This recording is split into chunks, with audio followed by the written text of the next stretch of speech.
Bonjour à tous, bienvenue pour la capsule d'astrologie du mois d'octobre 2017.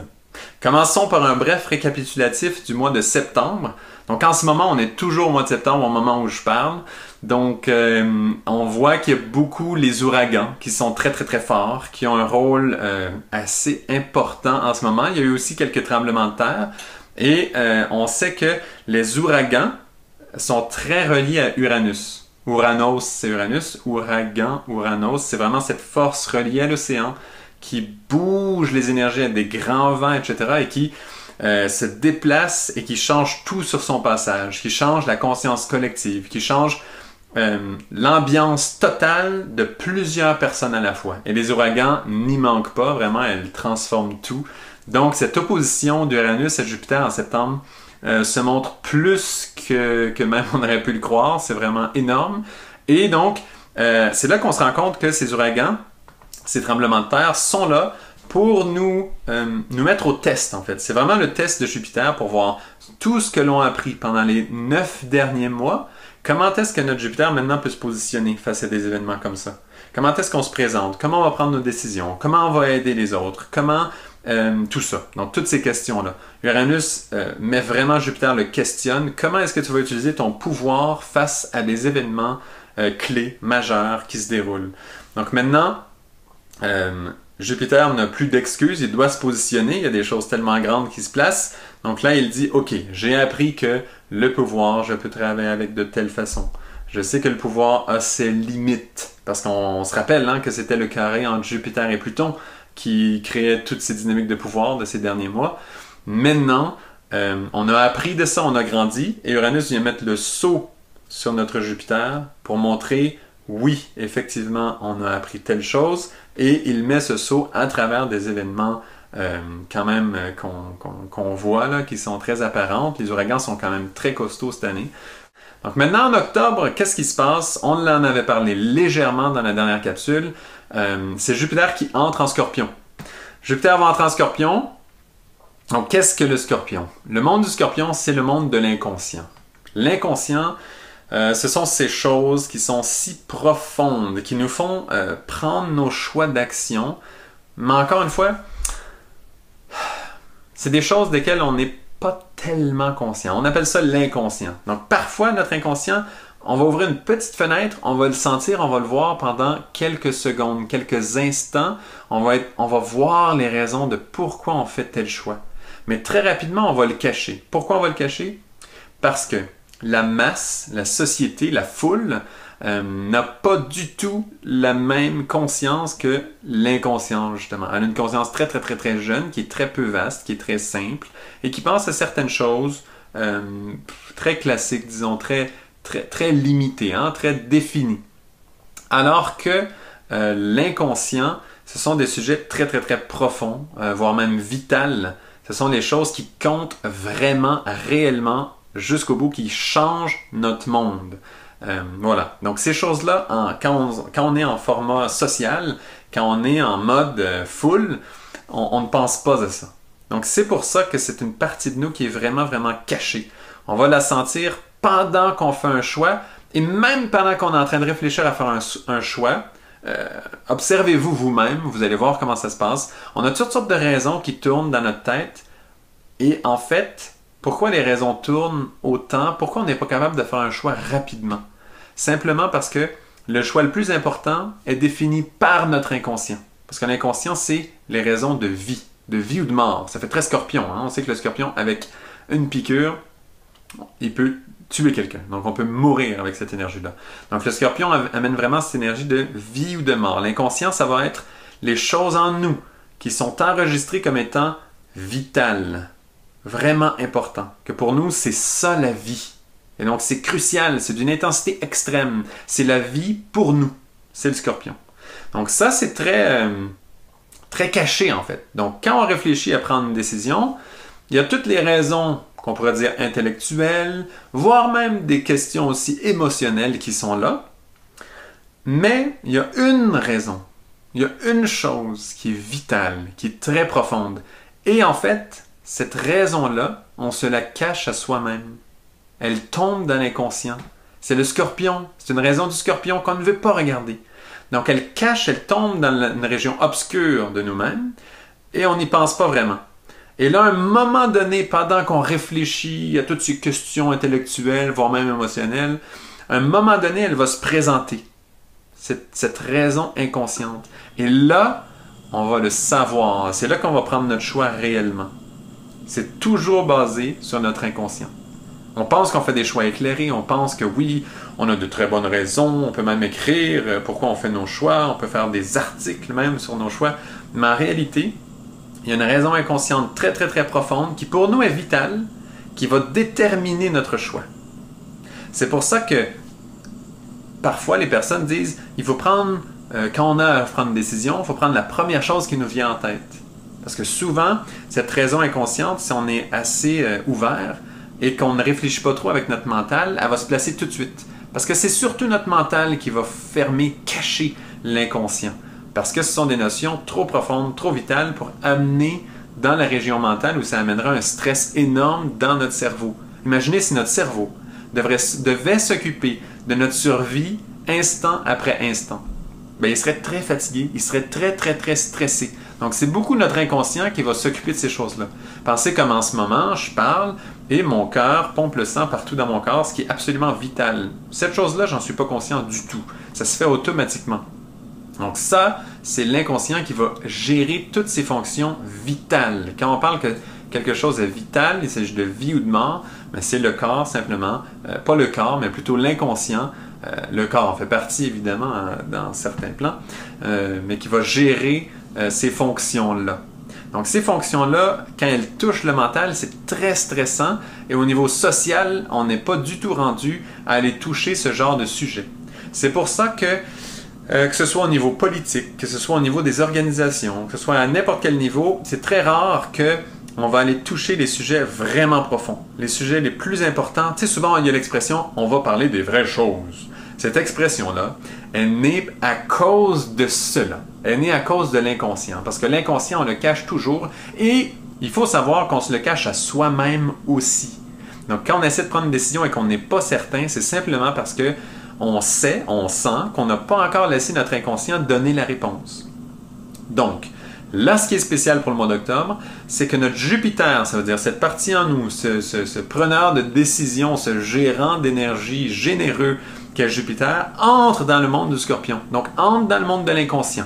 Et on sait que Jupiter, il passe environ 1 an par signe. Il fait un tour du zodiaque complet en 12 ans, donc il passe environ 1 an par signe. Et là, on vient de passer 1 an dans le signe de la Balance pour notre Jupiter. Et là, on entre en Scorpion avec le mois d'octobre. Donc, on va être là pour 1 an. Mais ce qui est très spécial, c'est qu'on entre avec Jupiter dans le Scorpion, à un moment où on vient juste d'avoir des aspects cruciaux avec et Uranus en septembre et Pluton pendant les 9 derniers mois. Et on sait que Pluton est le gouverneur du signe du Scorpion et que Uranus est exalté en Scorpion. Donc ce sont deux planètes qui ont vraiment chargé Jupiter d'une façon très spéciale et l'ont vraiment préparé à entrer dans le monde du Scorpion. Hein? Ça, c'est vraiment important de le voir parce qu'on voit que notre façon de prendre des décisions là, a été préparée pendant 1 an. Pendant tout le temps que Jupiter était en Balance, pratiquement, il était sous les leçons, sous la tutelle de l'instructeur, des instructeurs en fait, ils étaient 2, Pluton et Uranus, qui l'ont formé pendant tout le long de la Balance, qui est le premier signe collectif. Donc c'est comme si on s'ouvrait Jupiter au monde collectif en rentrant dans la Balance, et là, il a été formé par ces 2 planètes de type Scorpion, et là, il entre finalement en Scorpion, à un moment pareil. Donc, c'est vraiment clé comme moment. Et ce qui pousse encore ce moment comme étant plus important, est simplement le fait que dès que Jupiter va entrer en Scorpion, il y a 3 planètes qui vont le suivre.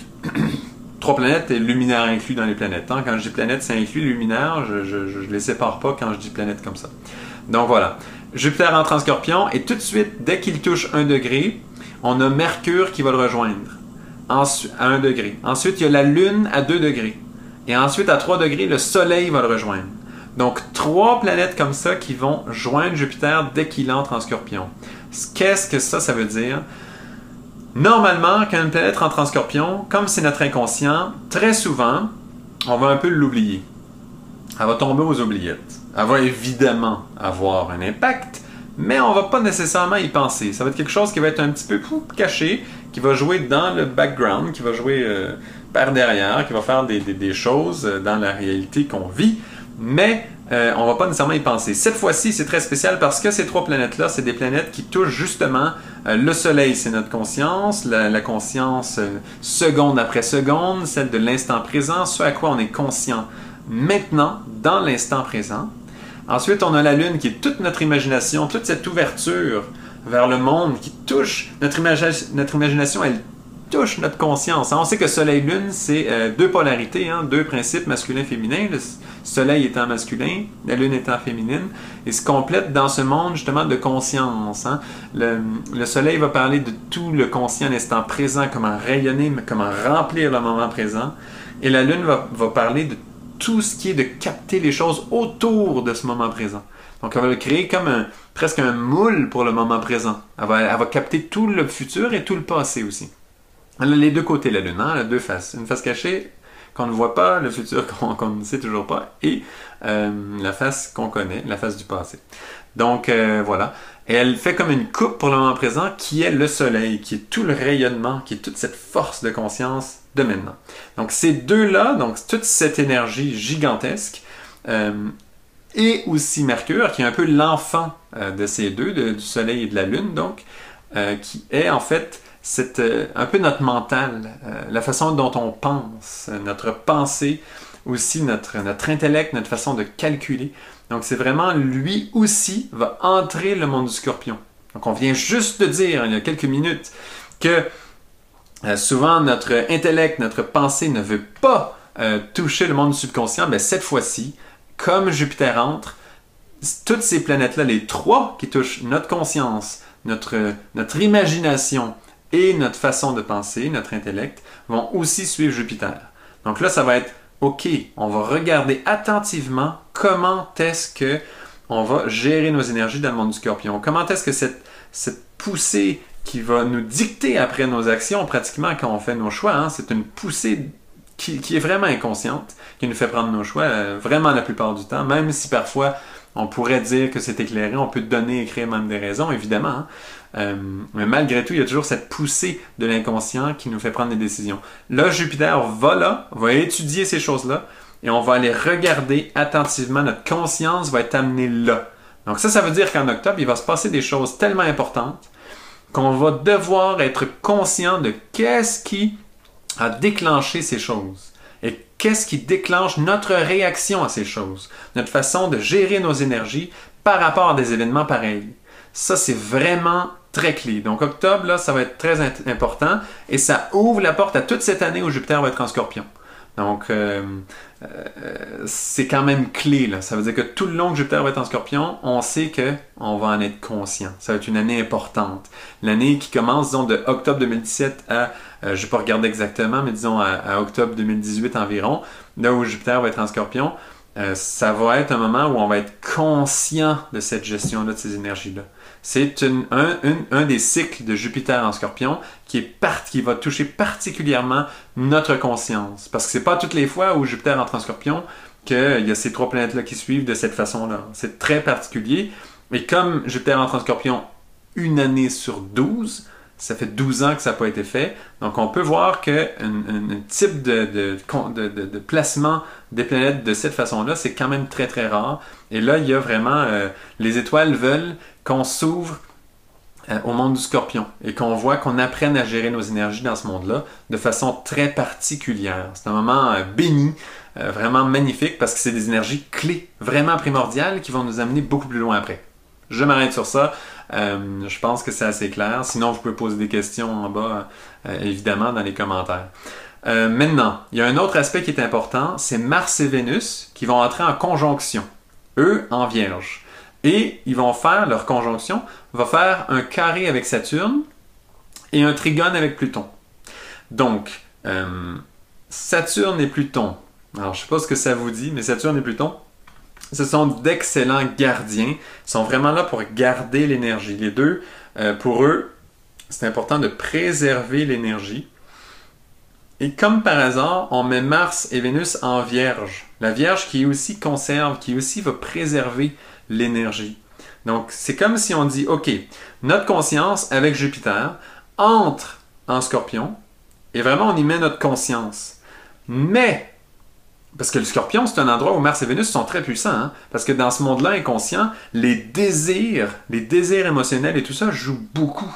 On sait que souvent la raison de guerre, la raison de catastrophes terribles qui viennent souvent du monde du Scorpion, sont complètement émotionnelles. Souvent, c'est simplement des guerres de couple, des guerres pour une femme, des guerres pour un homme, que des personnes ont pris des décisions terribles simplement pour plaire à une femme, un homme, etc. On a pris une décision qui après engage un paquet de conséquences. Mais ça, c'est le monde du Scorpion qui sont cachés. Et là, dans le Scorpion, Mars d'ailleurs est aussi gouverneur, comme Pluton. Hein? Mars est gouverneur et Vénus est en exil. Donc les deux ont une position très très forte dans le monde du Scorpion.